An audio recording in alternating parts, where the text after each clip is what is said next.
Hello, I am Karina Leachman, and I'm from Benefits Entitlement Service Team, where we service over 160,000 employees with the Department of the Air Force and Space Force.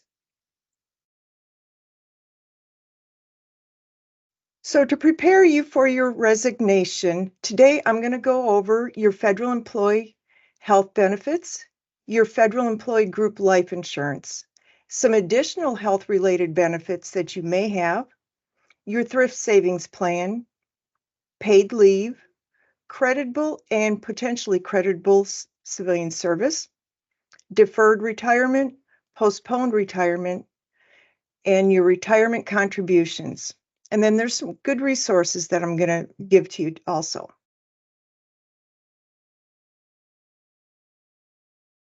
When you resign, FEHB will terminate effective the last date of the pay period the separation occurs. You will have an automatic 31-day temporary extension of coverage at no cost to you. When your FEHB is terminated, you have an option to convert to a non-group contract with a carrier or apply for temporary continuation of coverage, TCC. To apply to the non-group contract, you will need to do that within 15 days of separation directly with the carrier.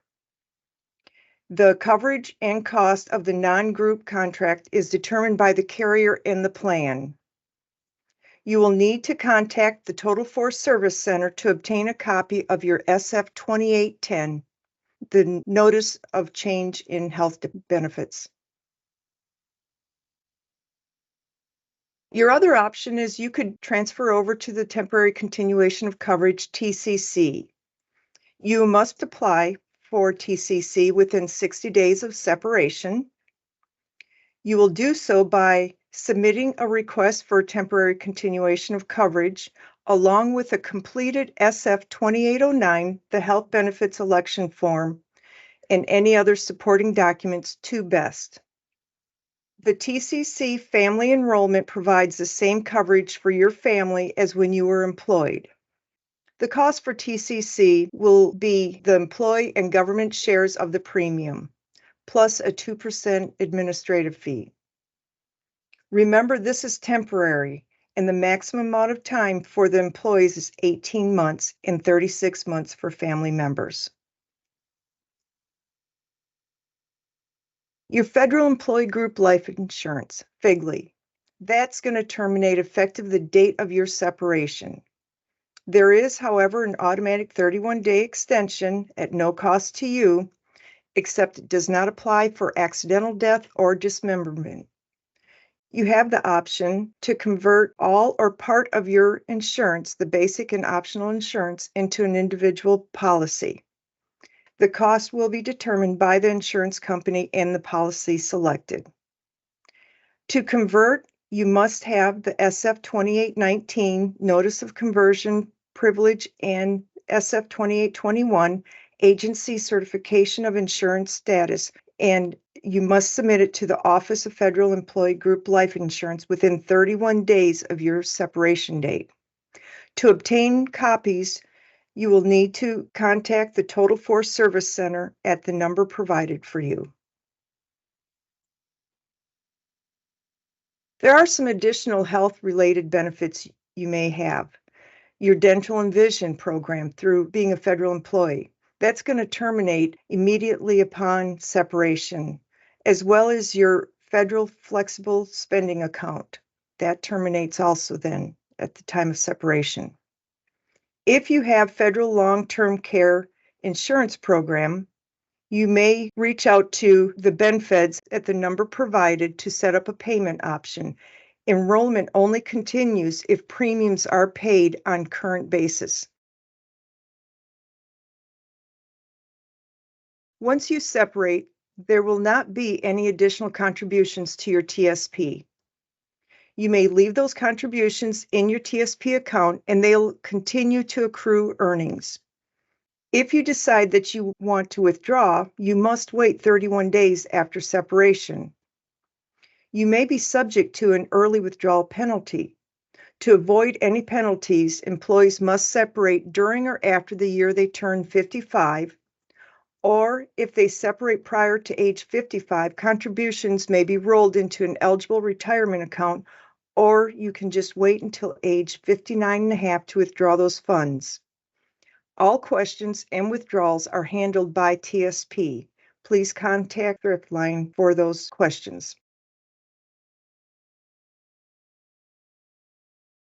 Your annual leave. You will receive a lump sum payment for any unused annual leave remaining once you separate. This does not include your time off awards, and the payment will be made within 4 weeks of separation. If you do not receive anything in the first 4 weeks after separation, please contact the local payroll office for assistance. When you separate, there is no payment for your unused sick leave. However, if you return to civilian position later on, you are entitled to recredit the unused sick leave at that time. What is creditable and potentially creditable service? Your federal service in which you pay into retirement deductions such as FERS, that is your creditable service. If you have federal service where you were not paying into retirement deductions such as FICA only, and it was performed before January 1st of 89, and you made a deposit for that time, that is also creditable service. Service which contributions were withheld and later refunded is creditable service. However, a redeposit will be required for credit for your annuity computation at the time of retirement. Military deposits must be completely paid prior to your separation date. Now that you have decided to resign, and if you have 5 years creditable civilian service, you could do a deferred retirement. You can apply when you reach age 62 with 5 years of creditable civilian service, your MRA with 10 years of creditable service, age 60 with 20 years of creditable service, MRA with 30 years of service. You must have 5 years of actual creditable civilian service to take this retirement. You may apply for deferred retirement directly with the Office of Personnel Management. You're not eligible to continue health or life insurance into retirement, and you do not receive credit for unused sick leave.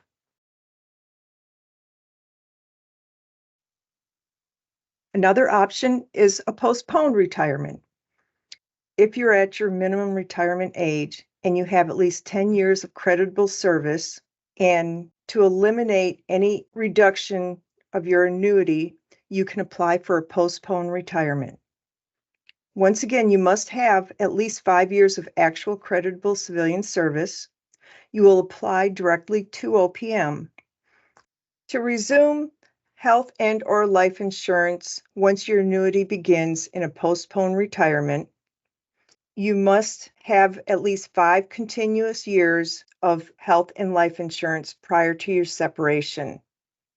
TRICARE coverage can be used to meet the 5-year requirement for FEHB, and you must be enrolled in FEHB at the time of separation.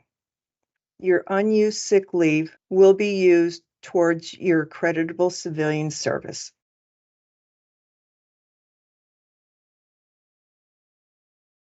Another option for your creditable civilian service is you may elect to refund your retirement contributions. If contributions are refunded, you will not be eligible for a deferred or postponed annuity. If you return to federal civilian service, refunded service continues to be creditable for retirement eligibility, but a redeposit of the refunded amount plus interest must be paid to receive credit towards your annuity computation. You must separate from civilian service for at least 31 days before applying for a refund. To submit for a refund, you will complete the standard Form 3106 application for refund of retirement deductions, and you will submit them to BEST.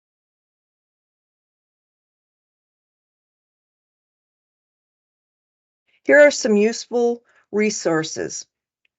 As you can see, we have the Total Force Service Center. We have their number and how you can contact them when you need to request your forms for life insurance and health insurance to continue. To send your 3106, you can mail it to the Benefits Entitlement Service Team at the address provided. Here are all the phone numbers for BenFeds, your Federal Flexible Spending Account, Long-Term Care Partners, Thrift Savings Plan.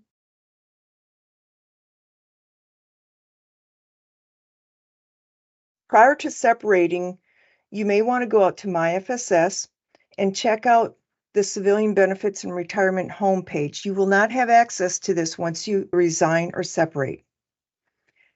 Also, OPM website, opm.gov, is very helpful for applying for your deferred and postponed retirement, along with getting the application that is required. And also, you can download your retirement refund form at the opm.gov website.